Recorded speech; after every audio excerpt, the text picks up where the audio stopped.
We are at time now, so we're going to go ahead and get started. My name is Annie Harmon. I am one of our CX leaders here at Reputation. Thank you for coming to the healthcare session. It will be your favorite session of the entire conference. And I want to start by introducing our panelists here. Valerie Monet, she's with Banner Health, Senior Director of Customer Experience Strategy and Insight.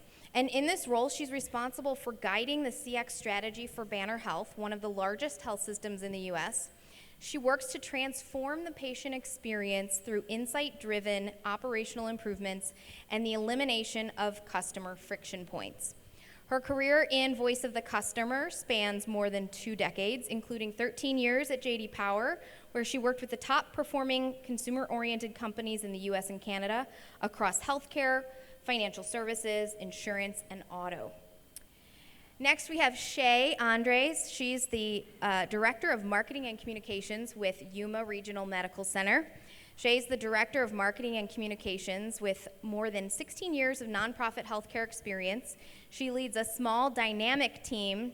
I'm reading that as the team that does everything, small, dynamic. Overseeing communications. I've been on a few small dynamic teams. I know what that means. Brand management, strategic marketing, media relations, and community outreach. She understands the true value of divisional partnerships and collaboration to solve problems while keeping organizational goal alignment as the primary focus. Next, we have Deborah Fullerton of Prisma Health. She's the Senior Vice President and Chief Marketing Communications and Consumerism Officer. And in that role, she leads digital innovation and strategy for branding, marketing, internal and external comms, community engagement, and consumerism. And Prisma Health is a $5.3 billion health system serving more than 1.5 million unique patients annually. Give me a little tongue teaser there. With consumer focus being at the center of everything Prisma does, Deborah's team works hard to provide a frictionless experience by using consumer insights to guide the way. And finally, I'm going to introduce my team member, Celine Patterson, who unwisely let me have the microphone to introduce her today. And then she gave me a bio for me to read. And guess what? I'm not going to read what you gave me to read. Raise your hand if you know Celine. Yeah, Celine is one of my more strategic hires in my entire career. Brought her on about a year ago, and she is now the manager of consumer experience strategy for healthcare. She is a true subject matter expert, and she is someone who I learn from every day, our clients learn from every day, and we are so pleased to have her in this role where she can now take what she has learned in all of her experience working in healthcare now to bring that to all of you as our customers. So those of you who don't know Celine, you will know her, and those of you who know her already, you already know you're fortunate to have worked with her. So Celine will be moderating the panel for today, and thank you so much for joining. So I think, so that bio I think was better than mine, so thank you. So raise your hand if you have a pet. Okay, good. Raise your hand if you've ever heard of Chewy, the online pet store. Everyone, right? So I want to tell a little story before we get into our healthcare panel today. So everyone meet Sophie. Sophie is my 9-year-old black lab. She comes with, a lot of care, so medication, food, Tempur-Pedic dog beds, etc. And with the pandemic and working from home, a lot of those purchases were online, right? So I chose Chewy. Why? Because their app is easy to navigate, their website's easy to navigate. With one-word search, I'm fed up all of those different products that are good for Sophie, reviews that help inform my decision on what products I want to choose. I then, purchase that product. I then am giving shipping discounts, auto ship options, and then Chewy sends me an alert when my products are being shipped, when they arrive, and then they ask how it went, right? But that's not necessarily my story. My story gets better. So a couple weeks ago, I was going out to my mailbox, and I had a little package from Chewy in my mailbox. And I thought, okay, that's not out of the ordinary, I get a lot of Chewy packages, but I wasn't expecting it. So I walk back inside, I unwrap this package, and there's a little gift inside the box with a handwritten note that says something from your Chewy family just to show you how much we care. So guess what was in that gift? A hand-painted portrait of Sophie. Absolutely floored. I told all of my friends, my loved ones, my family, and about 5 people converted to Chewy that day because of my story. So I tell you the story not just because it's a great story about my dog, but because it's not only about meeting consumer expectations, but it's exceeding those expectations as my expectations continue to evolve.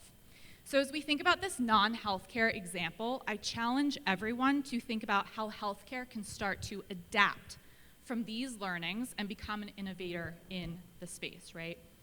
So this leads me to my first question. One for both the panelists and the audience, and you can answer with a little, not at all, or a lot. So how much has healthcare consumer expectations changed since the pandemic? Again, you can answer with a lot, a little, or not at all. So how many of you would say a lot? How many of you would say a little? Okay. How many would say not at all?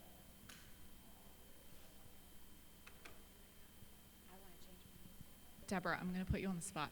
So a couple weeks ago when we met, you had said not at all. I think I said not so much. Okay. Which is a little bit different. And I think I was thinking about it a little bit differently because I didn't really in my head go to COVID communications. But I do think that cemented our role as being a trusted advisor. I was really thinking about how consumers were already trending up on access, digital access, wearables, price transparency, and also how the trend had been already started for an increase in no preference when you look at brand awareness or brand preference, and which I think really is explained by their desire just to have a quick location. And you know, virtual visits did go up for us out of necessity, and also because the payers finally paid for it. And I'll say that our growth rate on that has slowed. Like we are going to hit 1 million this month, but we were at 775,000 like last year. So I think the growth rate on that slowed. What other point? Oh, and then also something that affects digital is in South Carolina we still have some broadband deserts, which the state is trying to solve that problem, but that makes slower adoption. And then I'll just end it with a positive thing that I think there was a Huron healthcare market report released recently, and one of the things they said did not change or stayed the same was the reliance on recommendations and ratings, which I know is a big topic of our conference. So, perfect segue. Thank you, Deborah. We talk a lot about digital transformation in healthcare. So this concept that healthcare is looking at ways to deliver a better consumer experience whenever and wherever our consumers are searching for care. So I'm curious, how are you all optimizing that first step in your consumer experience with your brand, also known as the digital front door? So Shay, I'd love to start with you, since you're doing this at Yuma Regional Medical Center, specifically with your listings, especially on Google. So in 2018, really when we started to see a considerable amount of growth in the outpatient clinic area. We are a sole community provider. We sit on the border of Mexico, California, Arizona, right smack dab in the middle of San Diego and Phoenix. So we were seeing a considerable growth in outpatient clinics, and we needed our community to know, one, who we were, make sure that was clear. Two, so one, just claiming those business listings, which weren't even claimed in many cases.